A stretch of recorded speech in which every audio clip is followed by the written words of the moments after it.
What's up everyone? My name is Cody Engel. I am a staff software engineer, and in this video, I want to talk with you about what you should expect when interviewing for a job as a software engineer. All right, so the first interview that you will have at any company is the phone screen. This is generally a technical sourcer or a recruiter giving you a phone call to figure out, are you a good fit for the company? Is this role something that you would be interested in?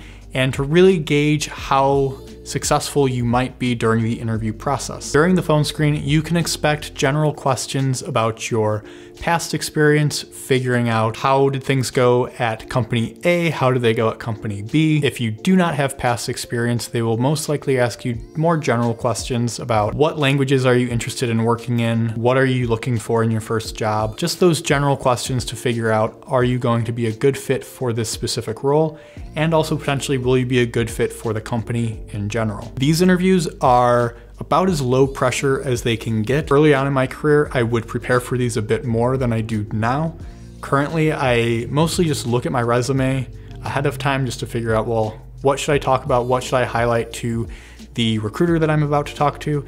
And that's usually about it. So I usually spend maybe 15 minutes at most preparing for these. This is also a good opportunity for you to chat with the recruiter to figure out what sorts of benefits the company offers, find out what is the salary range for the position that you are interviewing for, and really it gives you the opportunity to figure out, do you even want to continue interviewing for this company?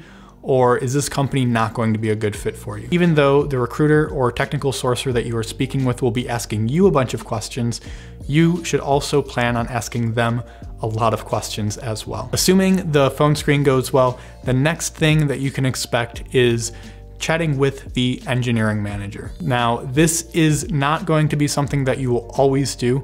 It will depend on the company. So companies like Google, they will have you interview and go through the entire process before figuring out which team you're going to land on.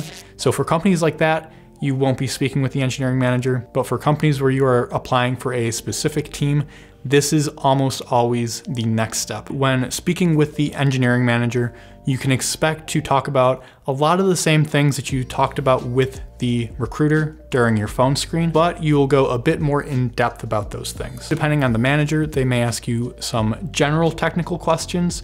They aren't going to be testing your knowledge that much, but they may see if you are actually talking about things that exist, or are you just making stuff up on the spot and just using a bunch of technical jargon to sound like you know what you're talking about. During these interviews, I generally like to ask the manager general questions about what they've done in their career to help mentor other software engineers, and what have they done to help direct reports move up in their career as well. Essentially what you're looking for is, does this engineering manager focus on career development for the people that report to them? Or are they kind of an absentee manager where they don't really care about career development? This, for me, helps me figure out, do I want to continue on with the interview process? If the engineering manager doesn't seem to care about career development for their direct reports, this is a good sign for me to say, well, not going to continue on with the process. I'll cut my losses here. Now, assuming that the chat with the engineering manager went well,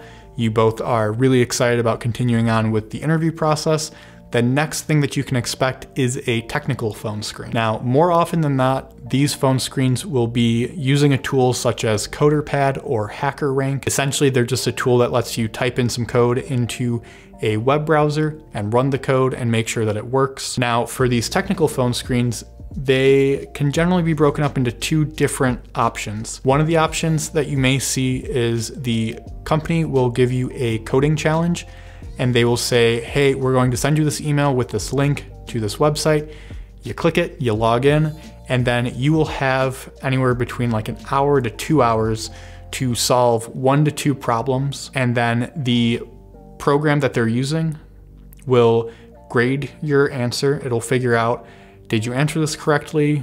Is this an optimal solution, a inoptimal solution? And then from there, the recruiter can figure out, do they want to continue on with the process with you, or did you not do well enough where they're just going to cut off the interview there? The other option is a technical phone screen where you are actually speaking with another software engineer at the company. This is the one that I prefer doing. This is the one that when the company does these, I'm much more excited to continue on with the process with them. The reason being is you actually get to talk with another person. You get to solve a problem with another person at that company. And so for this style of interview, you should plan on spending no more than 5 minutes at the beginning of the interview talking to the software engineer about your past experience, running through your resume. It's very important to keep this to no more than 5 minutes because you want to spend the bulk of the time working on the problem that they're about to give you. While working on the problem, make sure that you are talking with the interviewer about your thought process.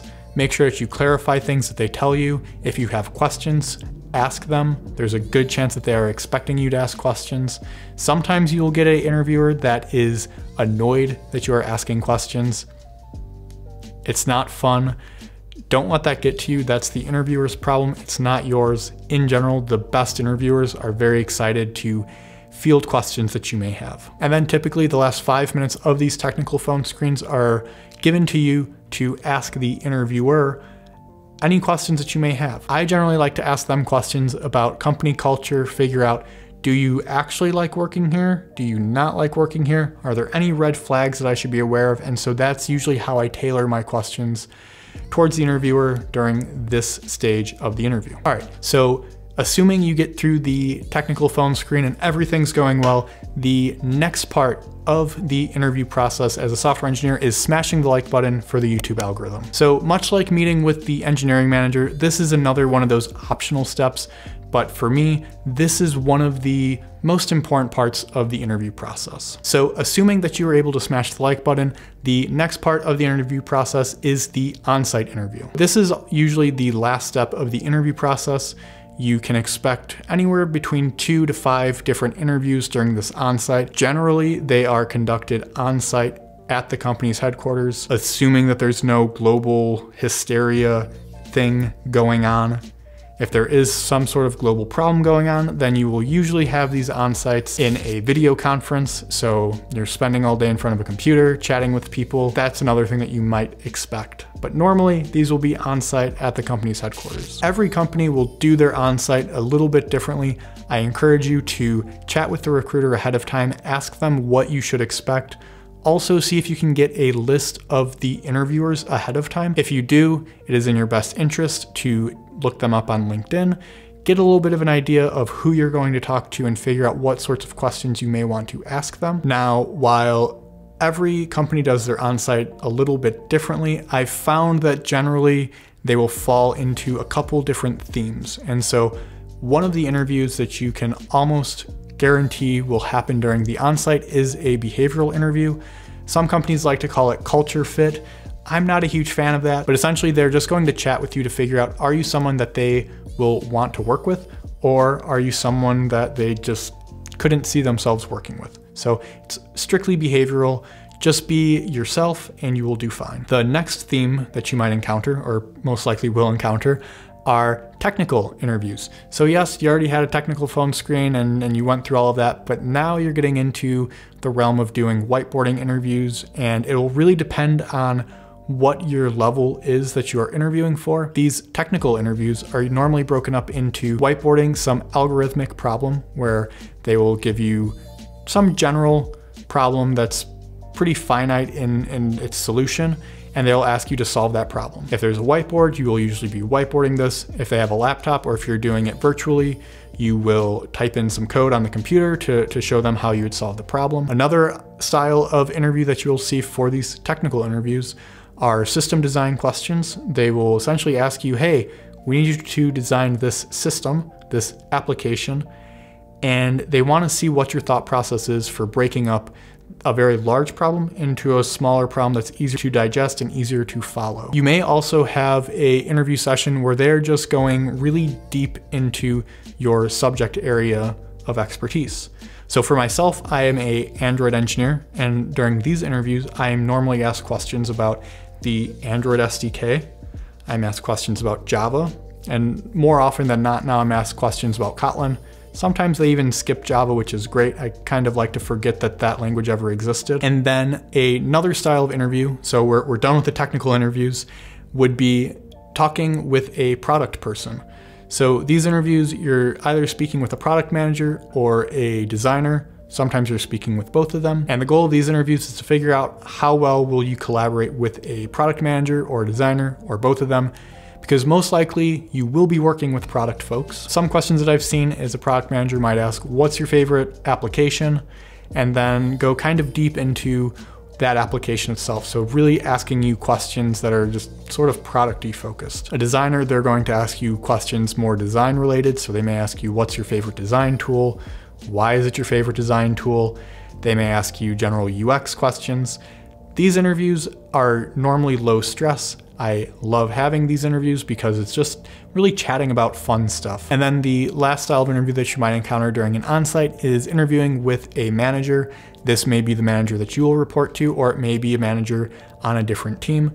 Kind of similar to the product design one, kind of similar to the behavioral one. They are trying to make sure that you would be a good fit for the company, a good fit for that team. Again, be yourself. You're probably not going to be asked too many technical questions. It's, again, pretty low stress. So assuming that your onsite goes well, the last thing that you can expect about a week after the onsite is the recruiter giving you a call to extend a verbal job offer. Now, this may happen after a week. Sometimes it may take 2 weeks. Sometimes they may call you back the very next day to extend the offer. It kind of depends on the company. At this point, you get to talk about salary requirements, and that really can be an entire video on its own. So be sure to subscribe and click the notification bell so you don't miss that video when I release it. And really, that's it. That is the video. So we have a growing Discord community. I would encourage you to go check that out and join it. And other than that, I will catch you in the next one.